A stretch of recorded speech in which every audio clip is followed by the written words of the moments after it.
Муса Жәлил 1906 елның 2 февралендә Оренбург губернасы Мостафа авылында күп балалы гаиләдә дөньяга килә. Әтисе Мостафа һәм әнисе Рәхимә авыр крестьян хезмәте белән көн күрәләр. 6 яшендә Муса авыл мәктәбенә укырга керә. Малай күңел биреп, тырышып укый, шигырьләр ярата һәм үз фикерләрен гаҗәеп матур итеп әйтеп бирә белә. Тиздән аларның гаиләсе Оренбургка күченә. 1914-19 елларда Муса шундагы Хөсәйния мәдрәсәсендә укый. Бирдә ул дөньяви әдәбиятны, җыр һәм рәсем сәнгатен өйрәнүдә уңыш казана. 1919 ел 13 яшьлек Муса өчен вакыйгаларга бай ел була. Шул вакыйгаларны күздән кичерик. Муса яңа гына оешкан Оренбург комсомол оешмасына языла. Татар яшьләре берлегенә керә, үз теләге белән фронтка китәргә омтыла, тик аны яше буенча алмыйлар. Әтисе вафатыннан соң ул туган авылына әйләнеп кайта. Шунда балаларның коммунистик Кызыл чәчәк оешмасын төзи. Кызыл йолдыз газетасында аның Бәхет исемле беренче шигыре басылып чыга. Актив комсомол агитатор буларак үсмер Жәлил балаларны пионер һәм комсомол оешмаларына керергә үгетли. Шул ук 1919 елның апрелендә җирле комсомолларның җыелма отряды составында ул Салмыш елгасы янындагы сугышларда катнаша. Салмыш буендагы җиңү Кызыл армиянең адмирал Колчак көчләренә каршы беренче җимергеч җүмнәренең нәтиҗәсе була. 1922 елның көзендә шигъри илһам белән канатланган 16 яшьлек шагыйрь Казанга килә. Казанда ул Кызыл Татарстан газетасында күчереп язучы булып эшли. Тагын 2 елдан Октябрь әдәби төркеменә әгъза булып керә. 1925 елда Жәлилнең шигырьләр һәм поэмалардан торган Барабыз җыентыгы басылып чыга. Бу аның дөнья күргән тәүге китабы була.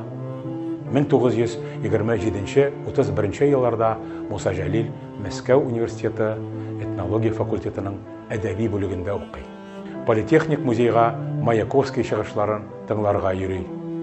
Соңрак ул Мәскәү Пролетар язучылар ассоциациясенә керә. Ассоциациянең 3-нче секретаре һәм аның татар секциясе җитәкчесе була. 1935 елда Жәлил Мәскәү консерваториясе каршындагы татар опера студиясенең әдәби бүлек мөдире итеп билгеләнә. Ул анда композитор Җәүдәт Фәйзи белән бергә эшли. Сугышка кадәр шагыйрьнең әсәрләре тупланган 10 җыентыгы нәшер ителә. Ул яңа иҗат планнары белән яши. Ләкин 1941 елның 22 июнә иртәсе барысында шәлпәрәмә китерә. Сугышның 2нче көнендә үк үзен фронтка җибәрүне сорап, Жәлил хәрби комиссариатка мөрәҗәгать итә. Шагыйрь бронь белән тылда да кала ала, әмма үзен Кызыл армия сугышчылары арасында булырга тиеш дип саный. 13 июльдә ул инде хәрби форма кия. 1942 елның 26 июнендә Любань һөҗүм операциясе барышында Мясной Бор авылы янында өлкән политрук Жәлилов авыр яралана һәм әсирлеккә эләгә. Муса Жәлил Польша, Балтик буе, Германиядәге концлагерьләр аша уза. Алман әсирлегендә булганда татар хәрби әсирләренең яшерен төркеме эшчәнлегендә актив катнаша. 1943 елның августында Жәлил һәм яшерен төркем әгъзаларының күпчелеге Гестапо тарафыннан кулга алына.